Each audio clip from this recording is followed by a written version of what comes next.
विचारक, दार्शनिक और मानवतावादी रचनाकार छायावादी युग के प्रमुख कवि सुमित्रानंद पंत हैं।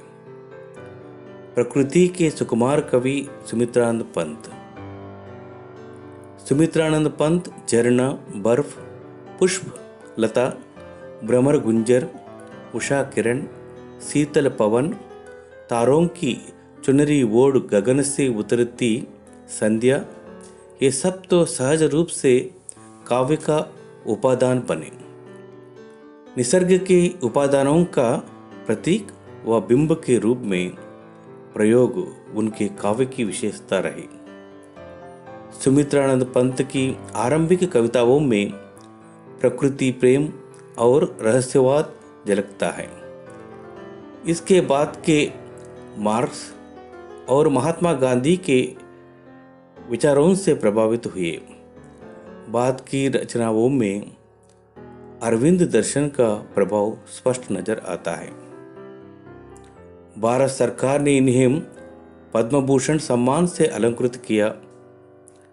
कला और बूढ़ा चांद कविता संग्रह पर साहित्य अकादमी पुरस्कार, चिदंबरा संग्रह पर ज्ञानपीठ पुरस्कार सहित अनेक पुरस्कारों से सम्मानित किया गया। इनकी अन्य प्रमुख कृतियां हैं वीणा, पल्लव, युगवाणी, ग्राम्य, स्वर्ण किरण और लोकायतन। प्रस्तुत कविता सुमित्रानंद पंत की पर्वत प्रदेश में पावस। प्रकृति के सुकुमार कवि सुमित्रानंद पंत पावस ऋतु में पर्वत में होने वाली परिवर्तन चित्रात्मक शैली में सुंदर रूप से प्रस्तुत किया।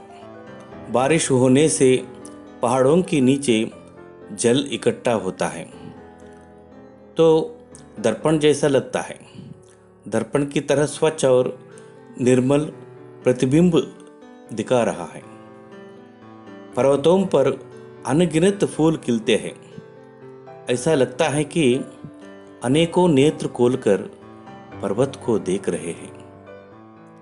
पर्वत पर बहते झरनों मानो उनका गौरव गान गा रहे हैं। लंबे लंबे तरुवर आसमान को निहारते चिंतामग्न दिखाई दे रहे हैं। अचानक काले काले बादल गिरता है। ऐसा लगता है मानो बादल रूपी पंख लगाकर पर्वत उड़ना चाहते हैं। कोहरा दुए जैसा लगता है इंद्र देवता बादलों के यान पर बैठकर नए नए जादू दिखाना चाहते हैं। सुमित्रानंद पंत जी पर्वत प्रदेश के मूसलाधार वर्षा का वर्णन किया है। कविता की पंक्तियां इस प्रकार हैं। पावस ऋतु थी पर्वत प्रदेश, पल पल परिवर्तित प्रकृति वेश। पावस ऋतु थी पर्वत प्रदेश, पल पल परिवर्तित प्रकृति वेश। पावस ऋतु में प्रकृति में होने वाले परिवर्तन चित्रात्मक शैली में सुंदर रूप से सुमित्रानंद पंत प्रस्तुत किया है। मेखलाकार पर्वत अपार, अपने सहस्र दृग सुमन फाड़, अवलोक रहा है बार बार, नीचे जल में निज महाकाल। मेखलाकार पर्वत अपार, अपने सहस्र दृग सुमन फाड़, अवलोक रहा है बार बार, नीचे जल में निज महाकाल। मेखलाकार का अर्थ है करदनी के आकार। यहाँ इस शब्द का प्रयोग पर्वत की श्रृंखला के लिए किया गया है। ये पावस ऋतु में दूर दूर तक करदनी की आकृति में फैले हैं। सहस्र दृग सुमन का अर्थ है पर्वतों पर खिले हजारों फूलों से हैं। कवि को फूल पहाड़ों की आंखों के समान लग रहे हैं, इसलिए कवि अपने इस पद का प्रयोग किया है। पर्वतों पर अनगिनत फूल खिलते हैं, ऐसा लगता है कि अनेकों नेत्र खोलकर पर्वत को देख रहे हैं। जिसके चरणों में पला थाल, दर्पण सा फैला है विशाल।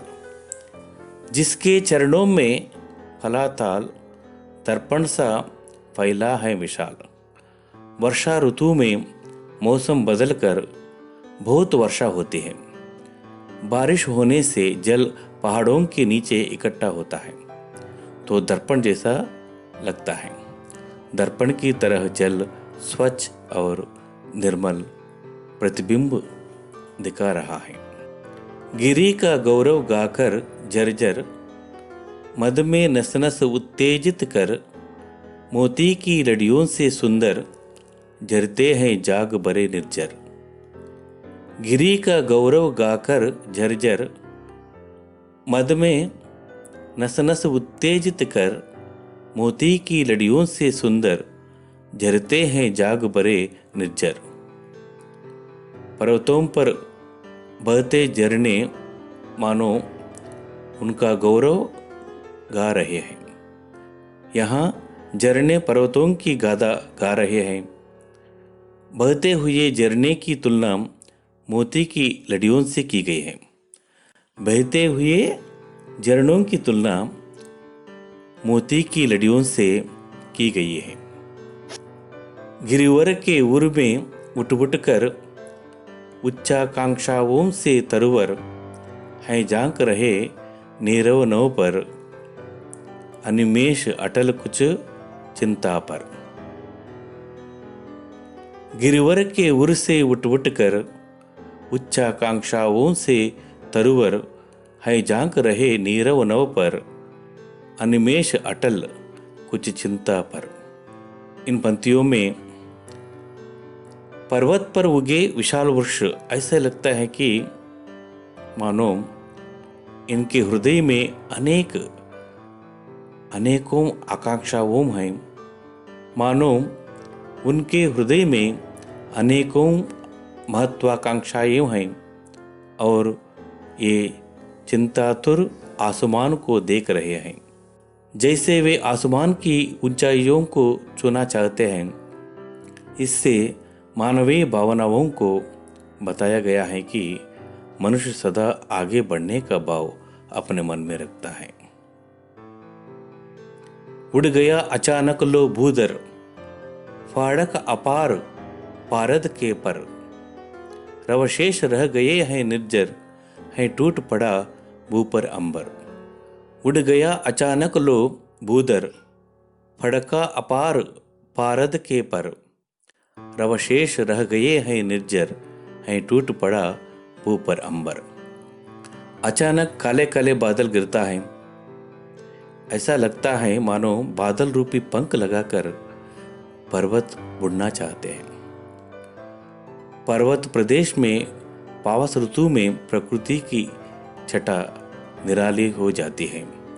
कभी कभी इतनी धुआंधार वर्षा होती है मानो आकाश टूट पड़ेगी। इतनी धुआंधार वर्षा होती है मानो आकाश टूट पड़ेगा।